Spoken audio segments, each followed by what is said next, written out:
Hey guys, it's Joe Waxman here, and in this video, I want to look at the astrology chart of Ted Kaczynski, the Unabomber. This one is by request. And guys, don't forget to hit the like button and subscribe if you have not already. All right, I'm going to go straight to the Wikipedia, read off here for a little bit because it's important to understand his life, otherwise it won't really make sense. Alrighty. Ted Kaczynski, aka Unabomber. He's a domestic terrorist and a former math professor. He was a math prodigy, but he abandoned his academic career to pursue a primitive life. He moved to a remote cabin, very primitive, no electricity, running water in Montana. Learning survival skills, becoming self-sufficient, witnessed the destruction of the wilderness surrounding his cabin, and concluded that living nature was becoming impossible. He resolved to fight industrialization and through terrorism. Between 1978 and 1995, that's quite a long time, he killed 3 people, injured 23 others, and nationwide bombing campaign against people he believed to be advancing modern technology and the destruction of the environment. He issued a social critique rejecting leftism, opposing industrialization, and advocating nature-centered form of anarchism. I mean, they say leftism here, but he criticized the left and the right, criticized everyone pretty much. He sent a letter to the New York Times promising to desist from terrorism if they or the Washington Post published his essay, Industrial Society and Its Future. He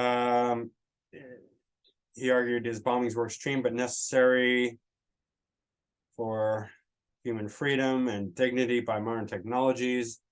And that's how he was caught. I think his brother helped tipped off the FBI because he recognized the writing. But he was really smart. They couldn't capture him. They couldn't figure it out. He did a really, really good job at being an anonymous bomber. He was the subject of the longest and most expensive investigation in the history of FBI up to that point, because they couldn't catch him because he was smarter than they were. In any case, he has multiple 8 consecutive life sentences in prison without the possibility of parole. All right. He was brought up Catholic, but later his parents became atheists. They were Catholic. He's super smart. He tested his IQ at 167. That's very high. 100 is the average. 167 is very, very high. That's very intelligent. But I just want to clarify here, the IQ, what they call intelligent quotient, it only measures a certain intellectual capacity. It's not true intelligence, or at least what I call intelligence, which is more in line with wisdom. For instance, I mean, you could be like, have an IQ of 167 and be brilliant at math and science and physics and all sorts of academic subjects, but you might not be smart enough to realize that the government and big pharma don't care about your health and actually want you to be sick because it makes them a lot more money. And the government actually wants you to be dead because there's too many people on the planet. They won't tell you that. Well, they do, but you know, you have to listen. But understanding that is true intelligence, and therefore you're not going to inject yourself with experiments from pharmaceuticals because it's not for your health. It's for your sickness because you spend a lot more money, and then it's also for your death because they need to reduce the population of the globe. So that's intelligence, that's wisdom, which IQ does not measure. It measures more a mercurial intellectual kind of, they call it intelligence, but it's more like intellect. So he had a very high intellect, at least in the way I'm defining it. Okay, just disclaimer there, clarification. He was very shy. He had socialized with people. They bullied him. He didn't fit in with them. All right. I just need to speed through this a bit.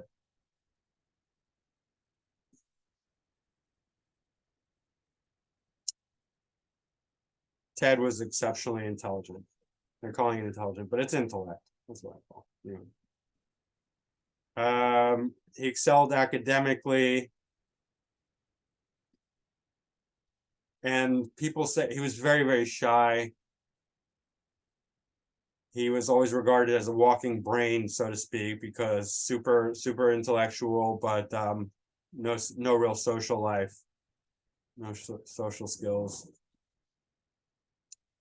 At age 15, he was accepted to Harvard on a scholarship. So he went to Harvard.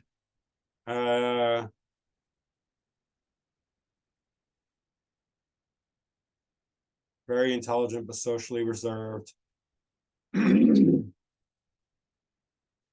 was subject to a purposely brutalizing psychological experiment in Harvard, where they were asked to write an essay detailing their personal beliefs and aspirations. The essays were given to anonymous individuals who would confront and belittle the subject on what Murray called vehement, sweeping, and personally abusive attacks, using the content of the essays as ammunition. That's very invasive.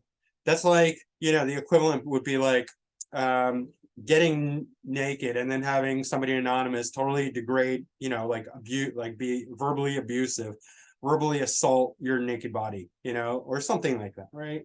It really psychologically damaging.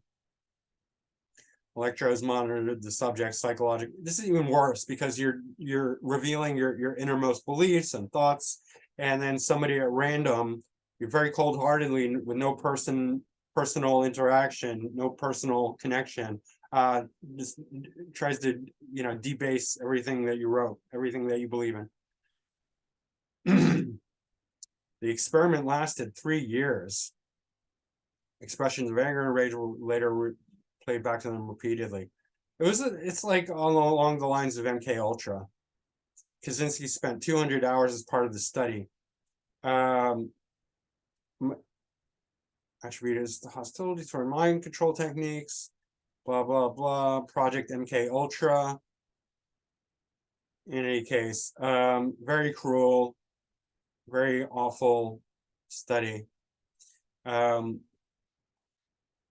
Enrolled at the University of Michigan. He got his bachelor's, then he got his master's and doctoral degree in mathematics. So he's math genius, right? Then he became a professor. He was an unusual person. He was much more focused about his work. He had a drive to discover mathematical truth. It's not enough to say he was smart. Best man I have seen. The best man I have seen. So he was on another level mathematically. For a period of several weeks, Kaczynski experienced intense sexual fantasies of being a female and decided to go gender transition. This was in '66, mind you. He arranged a meeting with psychiatrists, but changed his mind in the waiting room and did not disclose his reason for making the appointment. Afterwards, enraged, he considered killing the psychiatrist and other people whom he hated. Kaczynski described this episode as a major turning point in his life. Felt disgusted about what my uncontrolled sexual cravings had almost led me to do, and felt humiliated. Violently hated the psychiatrist. It's kind of a weird thing. We don't know really what happened there. Maybe somebody was suggesting that to him. I don't know. I'm just saying that. I have no idea. Mathematics dissertation of the year, the best I ever directed. I would guess that maybe 10 or 12 men in the country understood or appreciated it. Became professor where he taught mathematics, was appointed assistant professor and signed that he was on track for tenure. And then he left. He resigned. He quit out of the blue. Seemed almost pathologically shy. Furthermore, noting that efforts to bring him more into the swing of things had failed. They tried to socialize him and it couldn't. He was alone. And so he went into Montana, he went into the woods. His parents helped him out. He had a remote cabin. He wanted to live a simple life without electricity or running water, working odd jobs, support from his family. His goal was to become self-sufficient so he could live autonomously. Use the bicycle, blah, blah, blah.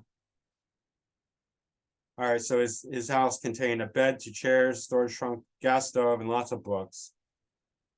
Kaczynski performed acts of sabotage against development near his cabin. So he started to attack developments near his cabin for encroaching on his wilderness. He dedicated himself to reading about sociology and political philosophy, including books by this guy. I don't know who he is. Elul's book, The Technological Society, became Ted's Bible. When I read the book for the first time, I was delighted because I thought, here's someone who is saying what I've already been thinking.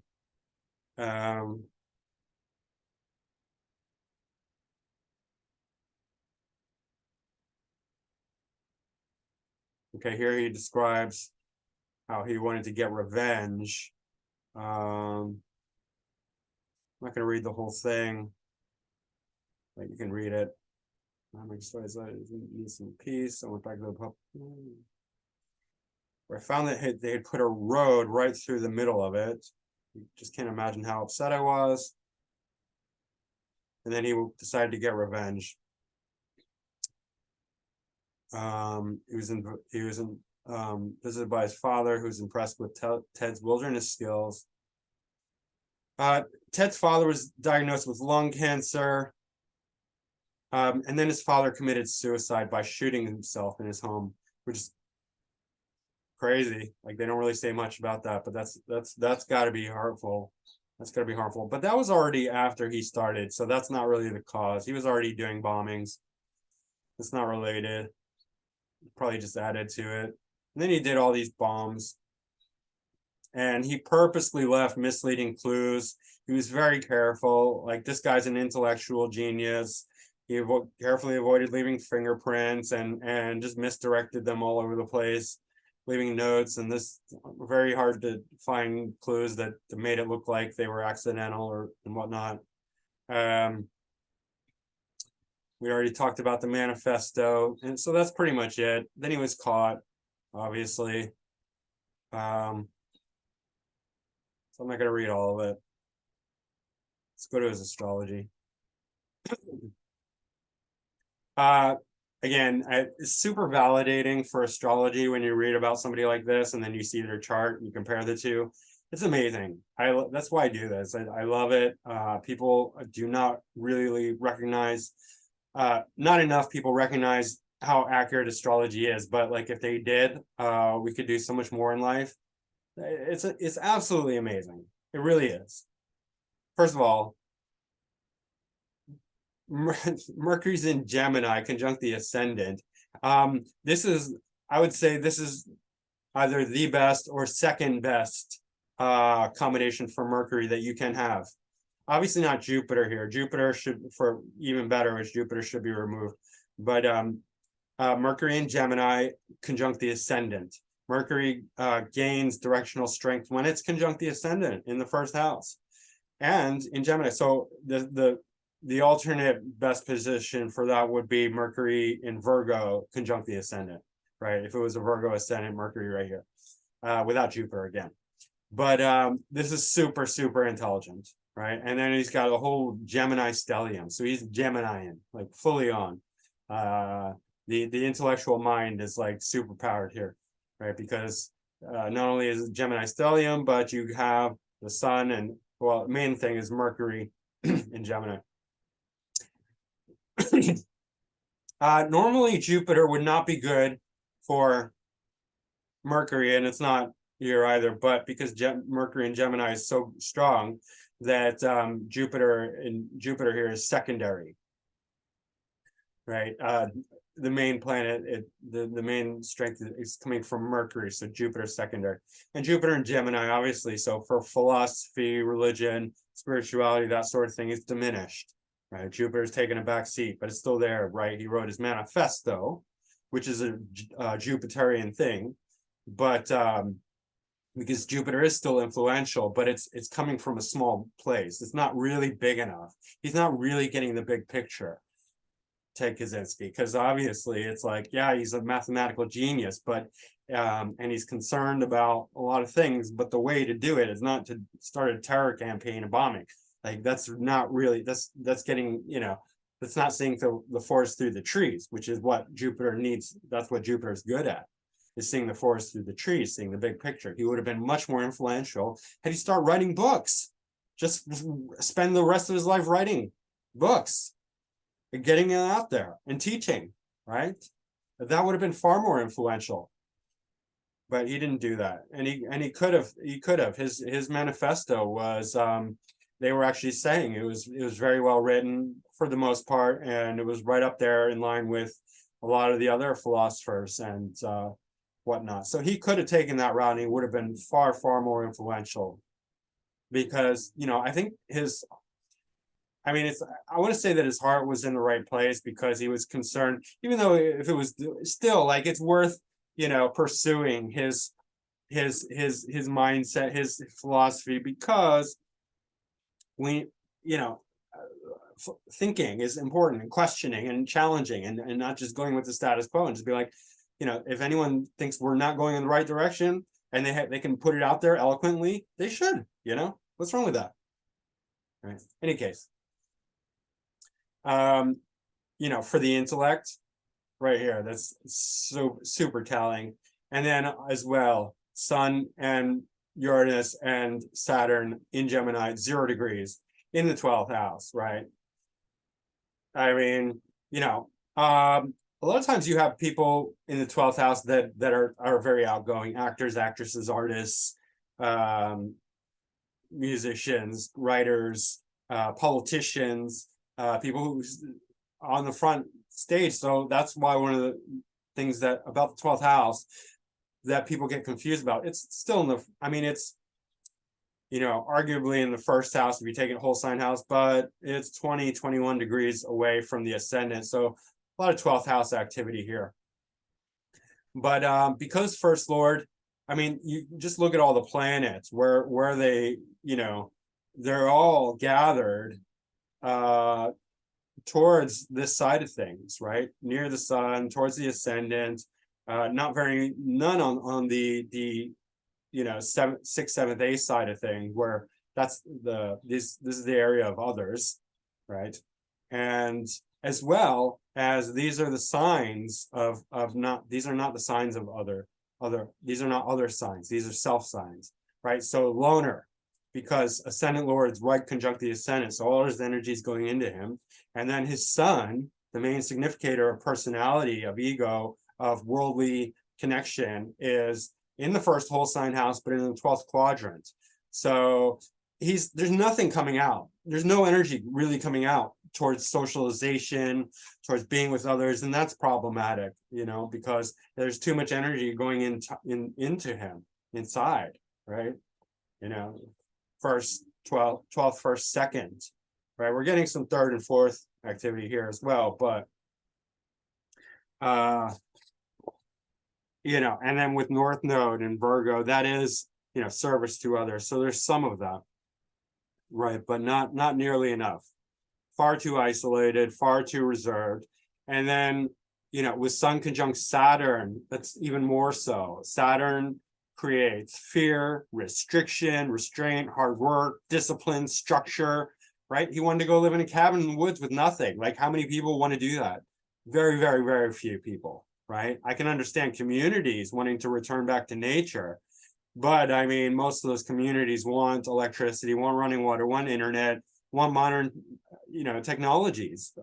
It's very, you're not gonna, this is not something that could be translated to widespread society. Like, everyone just go live on their own in the woods with nothing, like no running water, no electricity. Everyone stay alone in their little cabin. No, Nobody wants to do that. It's never going to fly, right? So first of all, his whole orientation is kind of way off balance. Doesn't mean that he shouldn't put it out there anyway in the form of a book, right? Or many books, and leave it to the critics to decide whether, he has something of value or not. But his, the way he went about it is very off balance. Sun conjunct Saturn shows a lot of difficulty with the father, parents, authority. Sun and Saturn are not friends. They're enemies. And it creates a very hardworking personality, but too much restriction, especially in the 12th house. It's going to be, it's even more limiting and isolating. Combined with Uranus is all about freedom and independence, wanting to live alone, wanting to be different, wanting to be radical. Uranus is the planet of radical ideology because it's not referencing anything else. It's not like, oh, you guys think this, oh, let me blend in with you, with whatever you guys think. Uranus rejects everything. Uranus literally rejects everything in the universe and just says, what do I think right now, right here? Just fuck the whole universe, fuck everything in existence. What do I think right now? That's Uranus, right? It will not follow. That's its nature. And that's why it's so powerful, so potent, but potentially radicalizing. And then you get to like this hyper restriction with Saturn here and the energy all going into the self and this brilliant mind. And then he's like, and then if we look at the aspects, we start to get even more into it because Mars, and I'm going out of order, but that's okay. Mars is in Cancer, so Mars is debilitated. Mars is semi-square. This Uranus, Sun, Saturn in the 12th house, Gemini, 0 degrees Gemini. Remember, 0 degrees planets are more extreme because it's the beginner's mind. It's the no limitations, right? It's the unexperienced. It's the first timer in that sign, baby energy. So it's like just unlimited it's unlimited Gemini energy. I mean, Saturn's 1 degree, but Sun and Uranus, such a tight conjunction here. And then this semi-square to Mars, you're getting in a lot of aggression. And Mars in Cancer has no real dignity, right? It has negative dignity. It's debilitated. Mars is becoming very emotional here, emotionally motivated, and it's either going to be passive, withhold its anger, or be overly aggressive, right? We saw that actually with Sid Vicious. Sid Vicious was violent.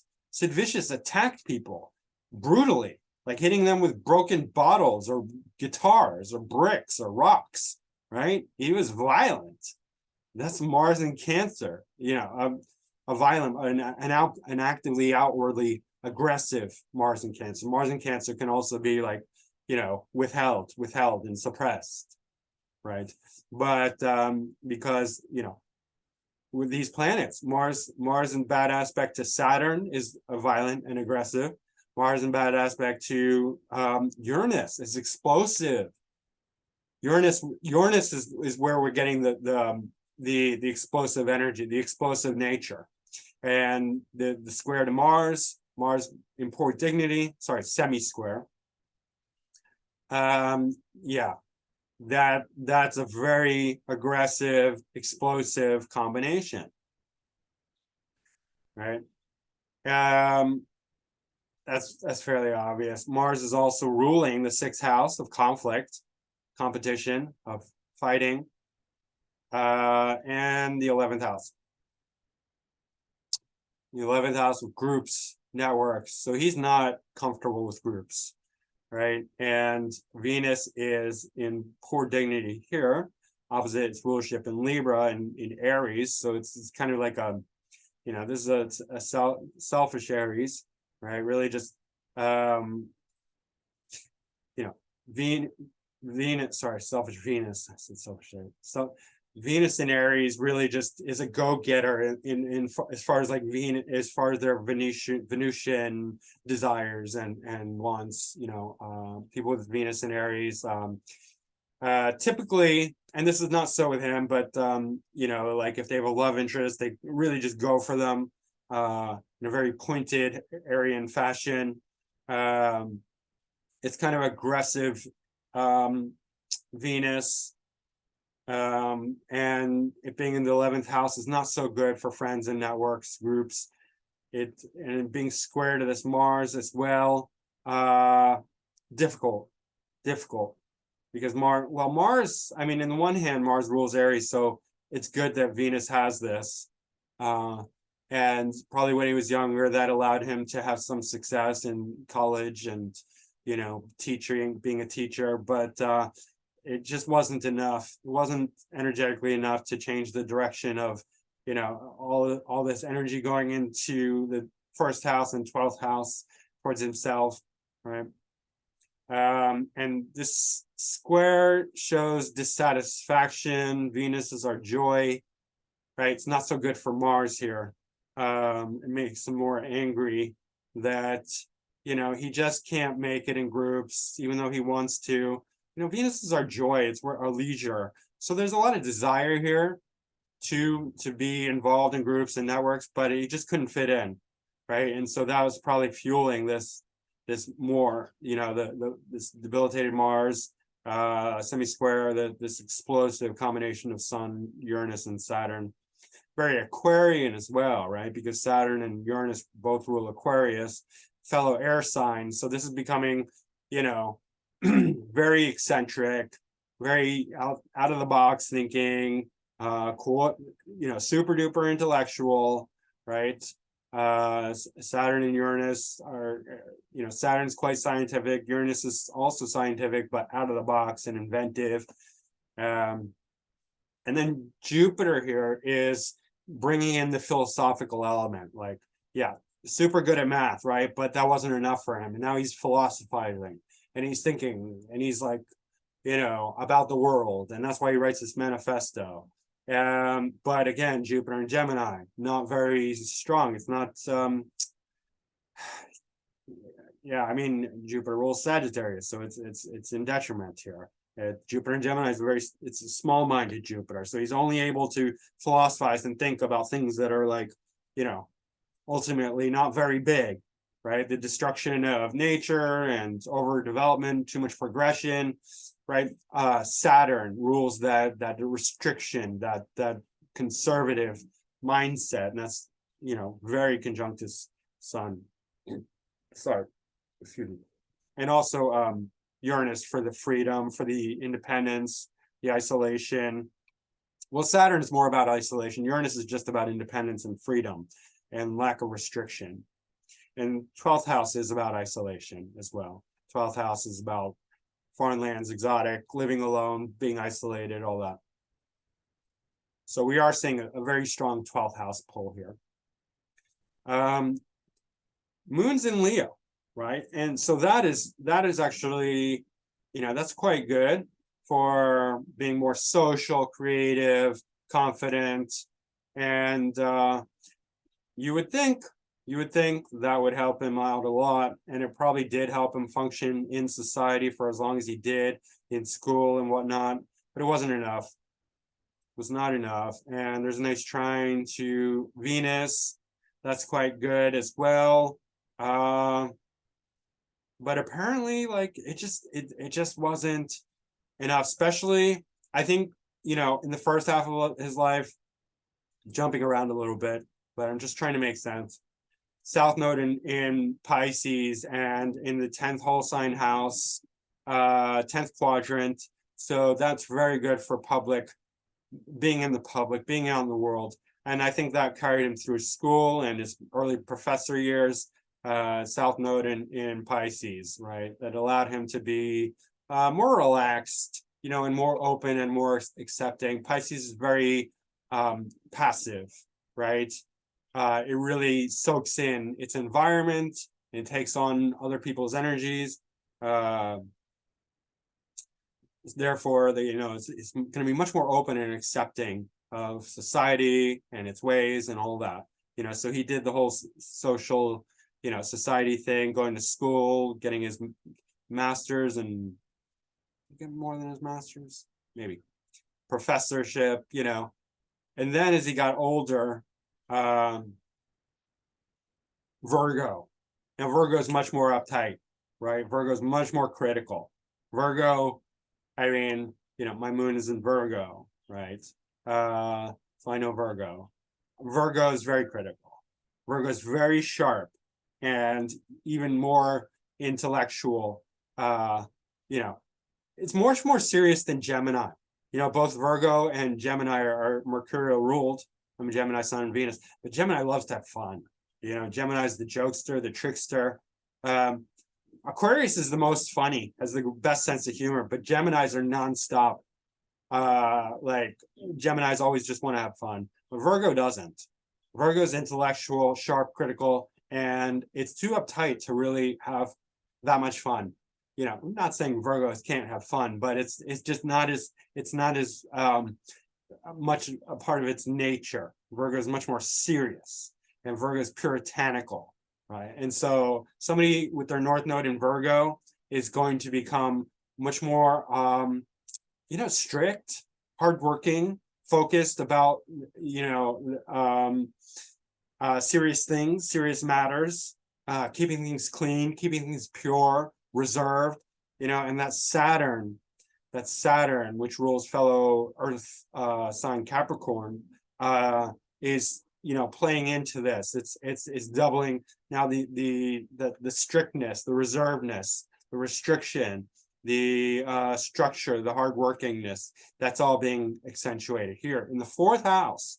Fourth house meaning home, right? He's going home. So he moved into his home, his land, his physicality. So that's what fourth house is. Fourth house is land. It's brick and mortar.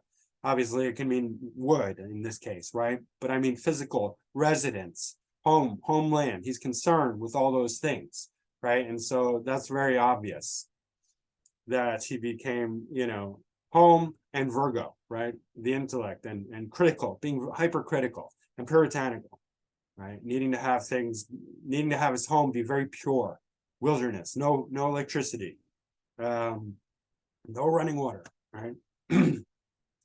So that's very obvious. Let's see, moon.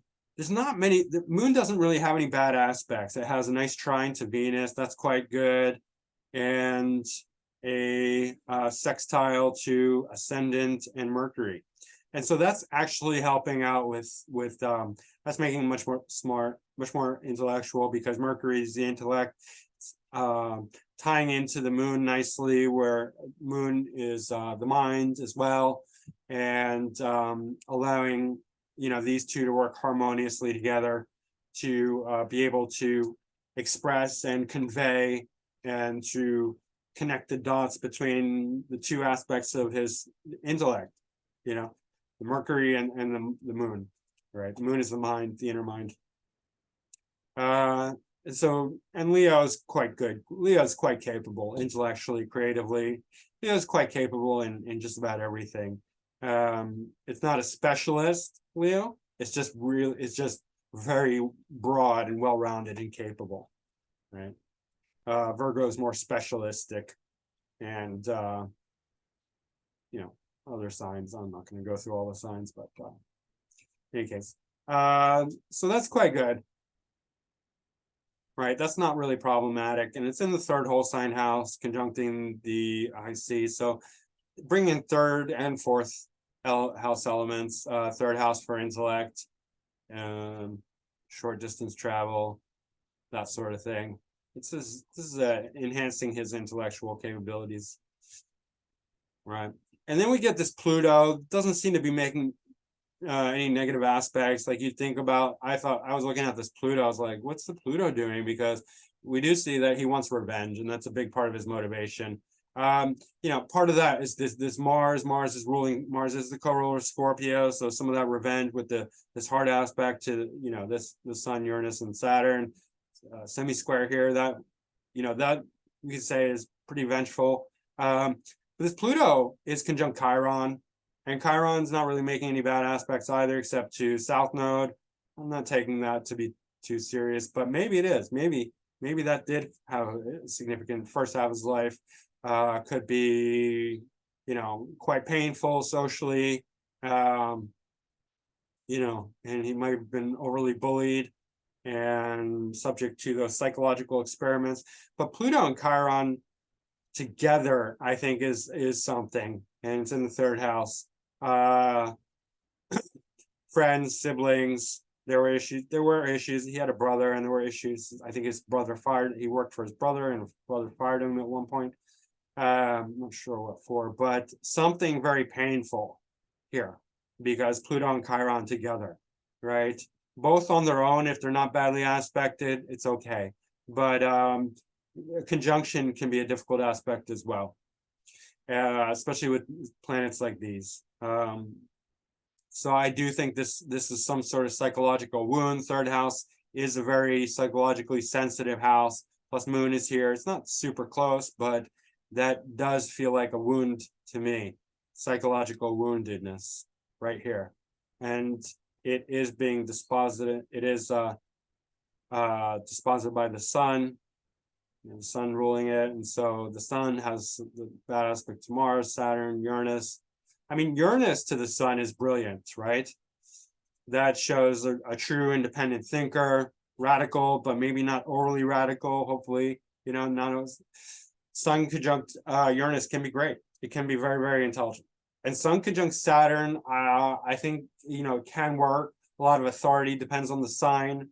A lot of authority, hardworking, structure, discipline, all that. But this is super tight, super close, combined with Uranus and in the 12th house and, Ascendant Lord. There's just not enough energy coming out, right? If he had a girlfriend, if he had a bunch of friends, maybe he could, brush off all that harshness, maybe he'll write more crazy stuff, but, all this energy has to come out somewhere. Unfortunately, it came out with terrorism and explosiveness and aggression towards, humanity for being overly, being too progressive for his liking. He's a very reserved guy.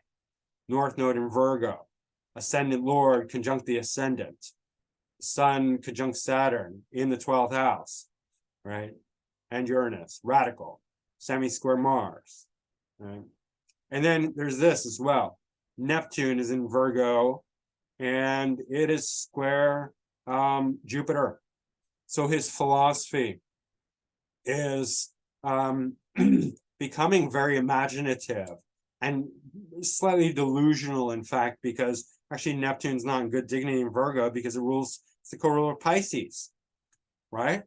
So, super intellect with poor philosophical, overly contracted philosophy and idealization. Neptune is like our ideals, our spiritual ideals, along with Jupiter, right? These two are both very expansive, spiritual, imaginative, philosophical type planets, Sagittarius and Pisces, respectively, right?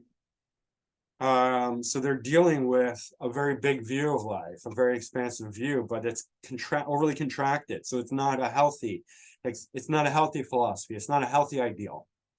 It is very, especially with the square, right?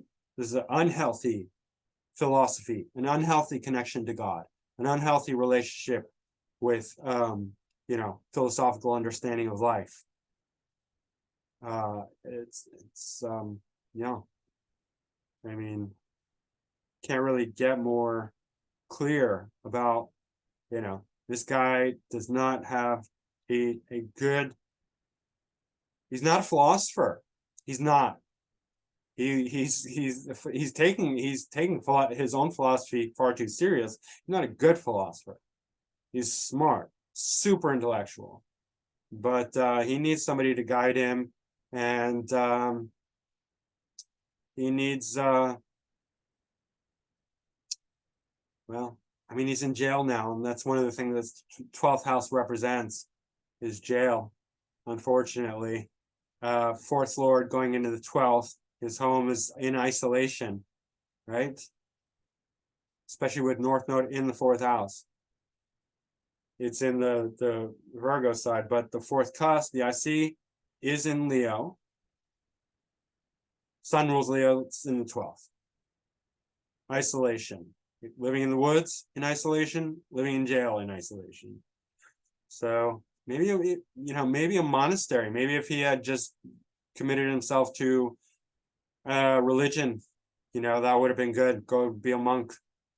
I don't know, but it's unfortunate. I kind of feel bad for him, even though I don't. I mean, you can't have somebody going around bombing society. I'm not supportive of that. Like, I don't know who would be. There are better ways. And like I said, he should have just stick to writing. That would be harmless. And I would have fully supported him in that. Not that I necessarily agree with his philosophy, but I agree with freedom of speech. And I agree with, people should express their concerns, especially if they can, put them out in an intelligent, articulate fashion, which he could. Right. So, we have people taking the writings of Karl Marx very seriously. And Karl Marx was, I'm sorry, he was way off base, but so is Nietzsche in many ways, and so is a lot of philosophers. But part of what everyone says, everyone has some truth to their perspective. So in any case, let's just check out his draconic chart. And here we have a reversal. Venus is in Scorpio, but it's not making any conjunctions here. But Venus is not in good dignity. It's in detriment in Scorpio. Sun, Saturn, Uranus conjunct the descendant. So here we have the very explosive, Sagittarius is very adventurous, philosophical, on the descendant. So going out to the world, to the masses, to others. Something quite explosive. Excuse me. Uranus is very shocking. Right? Jupiter, again, in poor dignity in Capricorn, in the 8th house. Not so good there. Mars in Aquarius, this is really interesting because this is in the 9th house. And it is Mars in Aquarius, that definitely relates to things like gadgetry, like tinkering, like MacGyver type stuff, like making, he made these bombs, right? Because Mars is mechanical ability.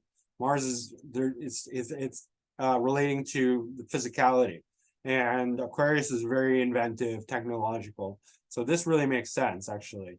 Mars in Aquarius, technical gadgetry, bombs, things of that nature. Not that Mars in Aquarius is going to necessarily be making bombs. You'd have to look at, obviously, a lot of other things.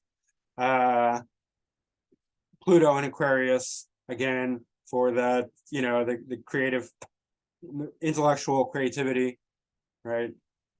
I mean, he was famous for it, and the FBI couldn't even catch him. So, and Pluto is also the mastermind. So, like inventive mastermind, Aquarius type. Interesting. Moon in Pisces over the South Node in the 10th house. He did get famous, right? Pretty famous.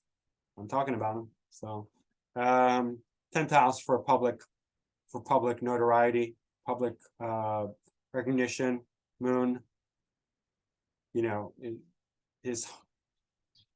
I would relate this to his manifesto, right? Because that's expressing his heart, his feelings. In any case, Neptune conjunct Uranus. Venus. Sorry. Yeah, I mean, hopes, wishes, dreams, this creative. Aries is, aggressive. So tying into his imagination into, imagining Aries, imagining war, bombs, aggression, that sort of thing. In any case, I think that's it for Actually, no, Saturn is ruling the 8th house. I forgot that. Mars is ruling the 6th. Saturn's ruling the 8th. So 8th house is, the 8th house and the 12th house is not bad. It shows that something, turn of events, something from bad things become good things. But still, 8th house conjunct the sun, loss of reputation, hiding, crises, death, destruction. In any case,